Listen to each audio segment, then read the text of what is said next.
Everyone tells you that fire is life, that as long as you can make a flame, you can survive. But that's not true. Fire is a myth, an ancient illusion we keep repeating to feel in control. It burns bright, it comforts, and then it betrays. It runs out. It needs fuel. It needs air. It's fragile.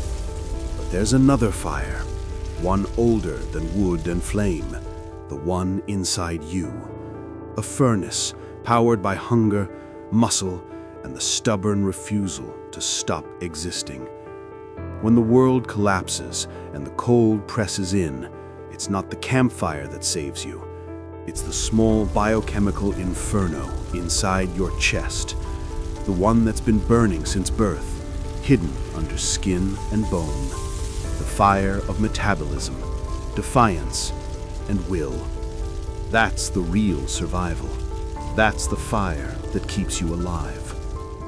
Your body is an engine, a perfect contradiction, fragile and immortal at once. It burns food, oxygen, and time to stay alive. Every heartbeat is combustion, every breath an exchange of energy. Glucose becomes motion, fat becomes warmth. You are the last working reactor in a frozen world. But this furnace has rules. Stop feeding it, and it dims. Starve it of oxygen, and it flickers. Exhaust it with despair, and it cools into numbness. The real science of survival isn't about finding firewood. It's about managing the chemistry of life.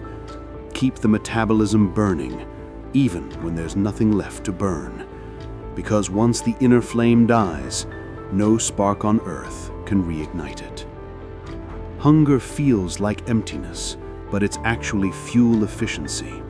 When you haven't eaten, your body starts feeding on itself, turning fat into warmth, breaking down protein for motion.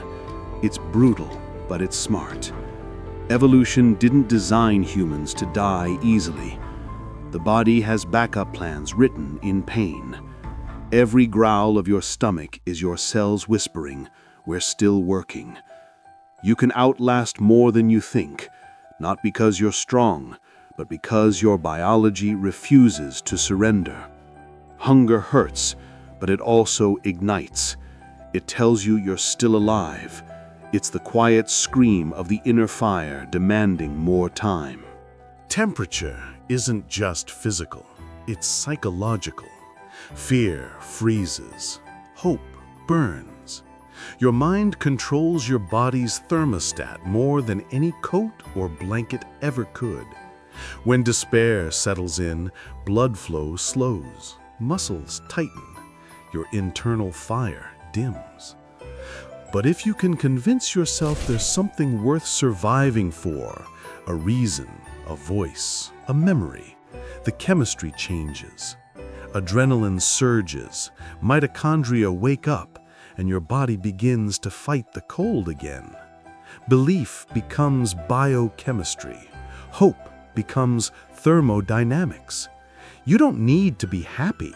You just need to refuse to quit. Even defiance generates heat. Survival isn't science alone, it's ritual. Humans have always surrounded fire, telling stories, pretending the light kept away the dark. But the truth is, the ritual itself is what kept us alive. Movement, repetition, rhythm, these are heat generators. You dance, you pace, you hum to keep your furnace running. The body loves cycles. Predictability means stability. When everything else collapses, invent new rituals. Fold your blanket the same way. Walk the same route. Talk to yourself before sleep. Ritual is not superstition. It's thermoregulation disguised as faith. The fire outside flickers, but the one inside learns to endure. Here's the hard truth. Warmth isn't created, it's preserved. Physics says energy can't be destroyed, only misplaced. The trick is to trap it before it escapes. Your body radiates infrared light into the void every second, like a silent scream. The key to staying alive isn't making more fire, it's stopping that escape.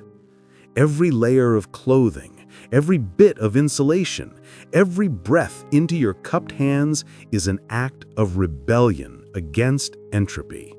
You're not building heat, you're stealing it back from the universe. And for a few hours, you win. Anger burns hotter than fear. Grief burns longer than hunger.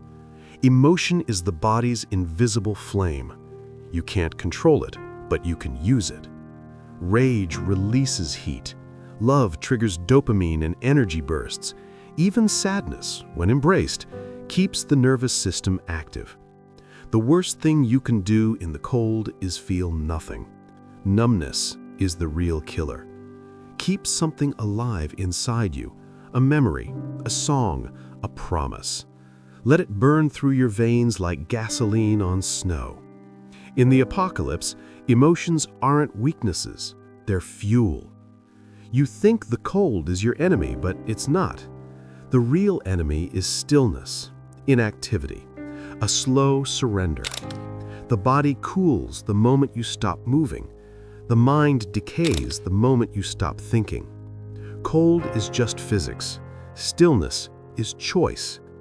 Keep your blood in motion. Keep your thoughts sparking. The more you act, the more you stay human.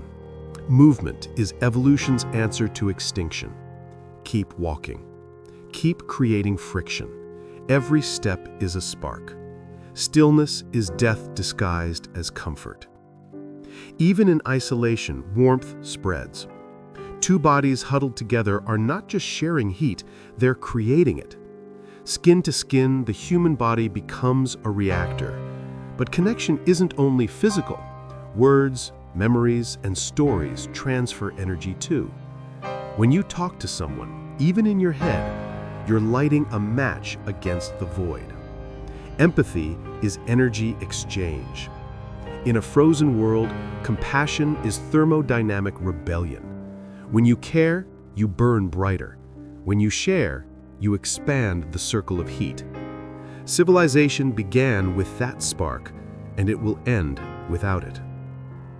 Someday, the fires will go out again. The wood will rot, the oil will dry, the sun will fade behind nuclear ash or endless night. But one fire will remain, the one that lived through every extinction, the biological, emotional, and spiritual furnace of human will. The apocalypse is just another winter, and humans were born from ice. The last fire doesn't need fuel or oxygen. It only needs purpose. As long as one heartbeat still fights the cold, humanity hasn't ended. The fire that keeps you alive was never in the world. It was always inside you. If you made it this far, you're part of something ancient. You carried this story through the dark, kept the spark alive a little longer. Every like, every comment, every share is another ember in the ashes of a dying world. This channel isn't about horror. It's about survival, memory, and the science of hope. If this fire spoke to you, leave your mark. Like this video, subscribe to the channel, and turn on the notification bell so you don't miss the next signal. Because out here, every connection matters. And maybe, if we keep this flame alive together, the cold will never win.